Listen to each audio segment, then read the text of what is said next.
If you had a function y is equal to x to the fifth, what is going to be the derivative of that function?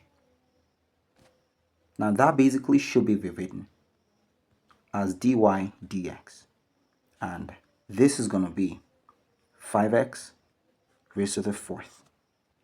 Now this is the derivative of this function. We have the original function being x to the fifth, and the derivative of that function dy dx is equal to 5x to the fourth. Now how can we take this function and bring it back to the original function? Now that basically will get done by a method that is called integration. Now integration is the same thing as antiderivative because it's actually working in the opposite direction of differentiation. So how does that get done? Now, you need to know that dy dx, which is equal to 5x to the fourth, could be rewritten this way. We know that dx could get cross multiplied to the other side. So this is written this way. This is dy, and I'm going to have a 5x to the fourth multiplied by dx. So this is the same thing as this. Now, by integration, I come to integrate this. This is going to be integral dy. Now, integral dy, as I integrate on the left-hand side, there should be also an integration on the right-hand side. So this should be integral 5x to the fourth dx. So this becomes the basic form in which integration is actually being written. So let us go back to the main form of integration. So this is integral x to the n, and we have a dx. By now, you should be able to tell where the dx came from. Now, if you wanted to find the answer to this is going to be x to the n, and that will be plus 1. This is divided by n plus 1 plus c. Now, why the c? That is as a result of the fact that there might be a constant there which wasn't actually in terms of any variable. Now you would also have needed to differentiate that to go back to the stuff on the left hand side. So integration always leaves a c or a constant there just in case there was a constant in the original function. So this is basically the power rule or the basic rule of integration. Now let us try out some examples. So let's say that you have a integral x to the third dx. What will be the answer? So what I'm basically trying to do is to change this stuff from how it is to the original form in which it was. So this is how it's going to be. Now I'm going to take x to the third power, but I need to add 1 to that and divide it by 3 plus 1. So the same thing that I do on the power side should also be repeated as the denominator of the process. Now this should be plus c. So I know that 3 plus 1 is 4. So this is x to the fourth divided by 4 plus c. Now rewriting this, we should have 1 over 4 multiplied by x to the fourth plus c. So this basically is the original function. This is equal to y. This is what was originally there, which got differentiated, and that gave us this. So let us try that.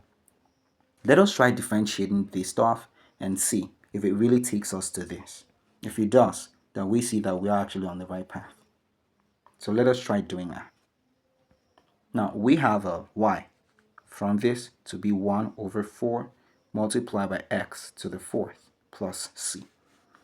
So dy dx, that is going to be 1 over 4, and I'm going to take off 4 to the front. And this will be multiplied by x raised to the power 4 minus 1, which is of 3. Now the derivative of a constant should give us 0, so that should be a 0 on this side. Now I know that 4 cancels out with the 4 denominator, which makes it to be x to the third. Now we need to know that 0 is nothing, so it's basically not going to form anything. So that is going to give us x to the third.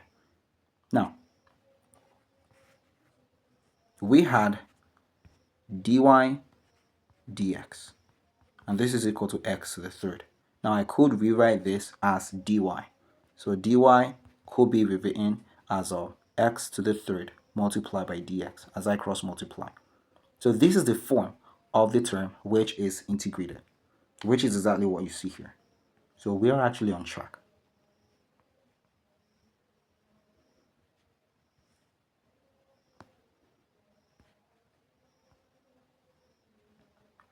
Try this one. Integrate x to the negative second of dx. So what we need to do here, we need to take x, and that should be negative 2 as a power plus 1 divided by negative 2 plus 1 plus c. So the answer here should be x raised to the power of negative 1 divided by negative 1 plus c. Now this stuff could be rearranged. Now you need to know that that takes us back to y, which was the original function. So this will be minus 1 divided by x to the 1 plus c. So therefore, y is basically 1 over x plus c. That will be the answer to the question.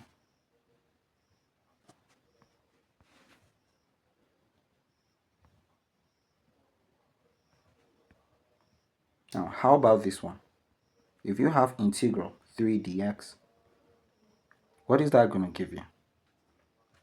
So we need to rewrite this. This is the same thing as 3x to the 0th dx, because 0th power majorly makes up a term to become a 1.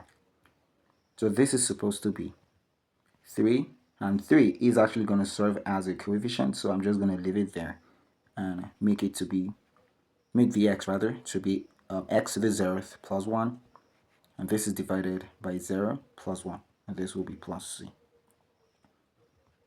So here we have 3x to the 1 divided by 1 and plus c, which basically makes it y to be equal to 3x. So you need to bring out a formula from this answer. If you have integral k dx, where k is a constant, and you wanted to find the answer to that, that is basically going to be kx. So you just take up the constant and multiply it with the x without the differential, and that will basically be the answer. So let us try out some more.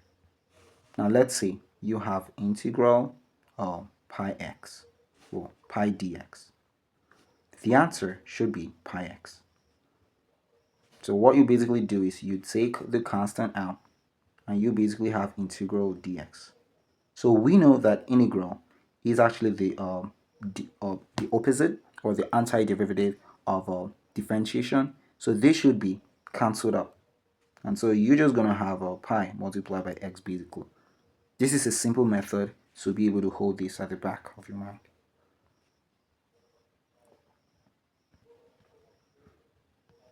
Now, how about this one? Integral 0 dx. What is the answer? Will this give us 0 multiplied by x? Yes. But this is going to go further to become a 0, because 0 multiplied by anything gives us a 0. So for integral 0 dx, the antiderivative, that will be 0.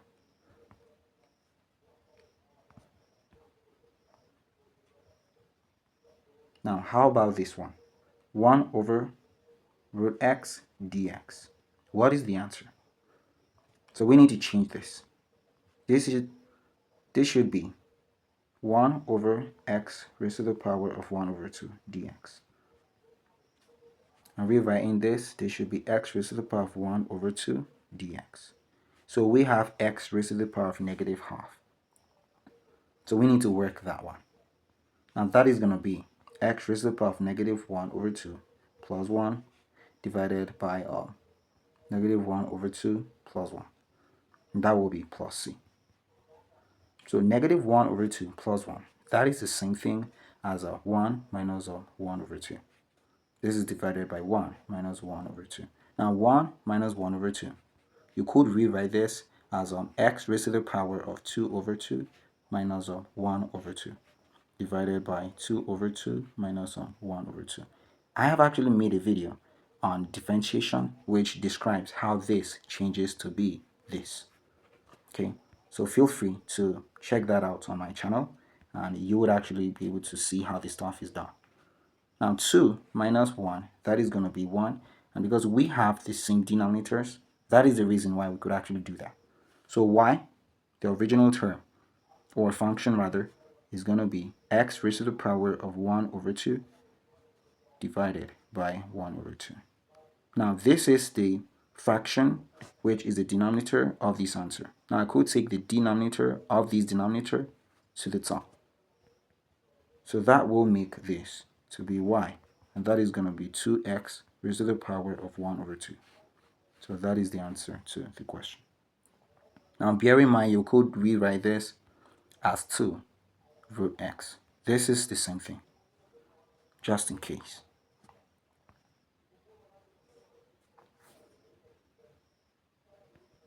Okay, how about this one?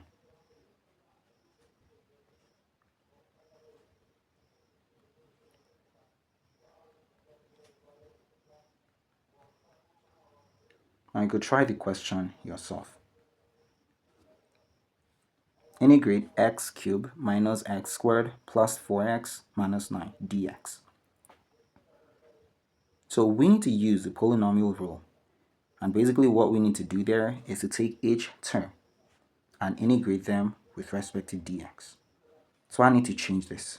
This would actually be rewritten as x cubed dx minus integral x squared dx plus integral 4x dx minus integral 9 dx. That is basically how to do it.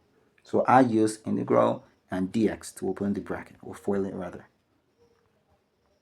So this is going to give me x raised to the power of 3 plus 1 divided by 3 plus 1.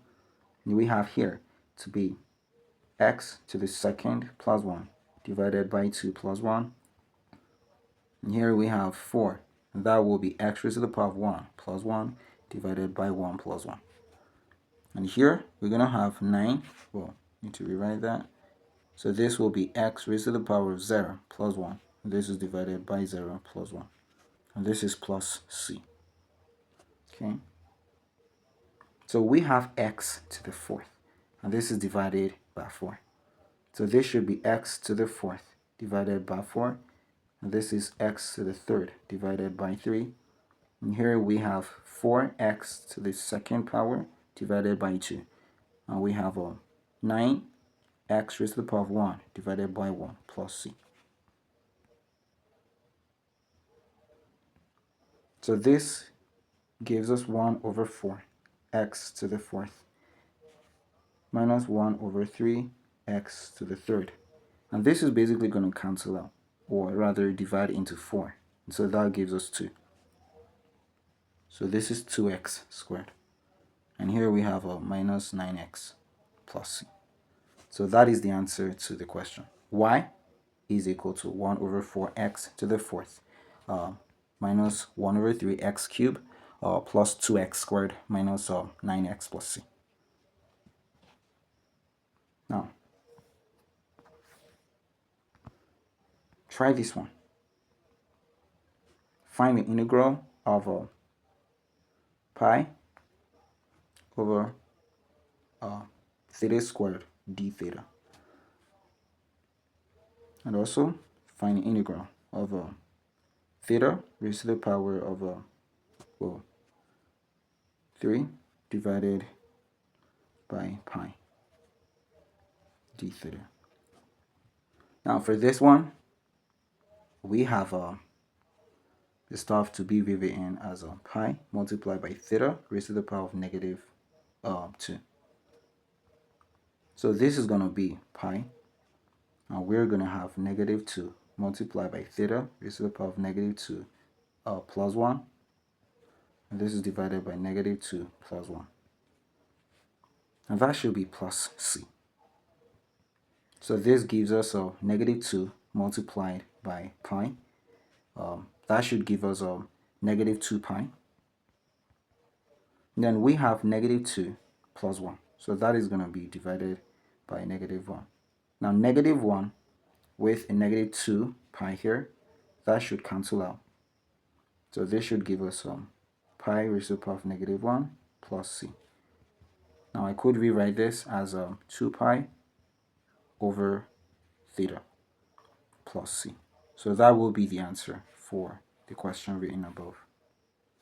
Okay. How about this one? So for this one, we actually have integral 1 over pi multiplied by theta to the third d theta. So this should be 1 over theta multiplied by pi. Well, this is 1 over pi multiplied by theta raised to the power of 3 plus 1 divided by 3 plus 1. This is a plus c. So we have 4. So that will be 4 multiplied by theta. Rather, I should say pi. I'm trying to have a lot of mispronunciation now. So we have 3 plus 1. That is a 4. Now we have a 4 multiplied by pi. So that should be 4 pi plus c. So that is the answer to that question.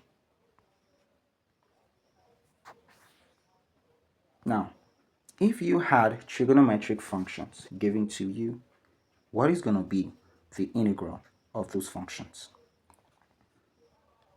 So let us start with this one. Integral sine u dx. Now, I wrote u and dx here. Now, you need to know that u is a mini function or a smaller function in terms of x. Okay? So, if you wanted to integrate this, the integral is basically going to change that stuff to a y. So that should be negative cosine u. And then in this case, you need to divide it by the differential or the derivative of the function u. If you have integral cosine u dx, this is going to be y, and y will be equal to sine. So this will be sine u divided by u prime. Now we need to add c to each of these answers. If you have integral, let's say sec squared u dx, that will be tan u divided by u prime plus c. How about if you had a integral, so let us make that cosec u cot u dx.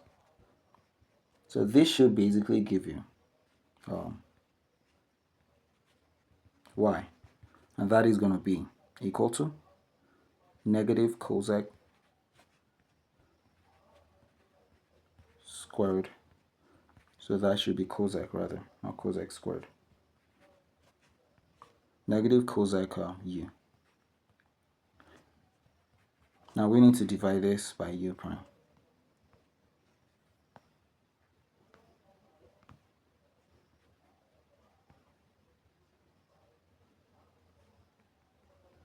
How about this one? If you have a sec u and tan u dx, and you wanted to integrate it, what is going to be the answer? So this basically should give us sec u divided by u prime plus c. So that is basically the way to find out the integral of those forms. So that brings us to the end of this video. Check out my channel for more.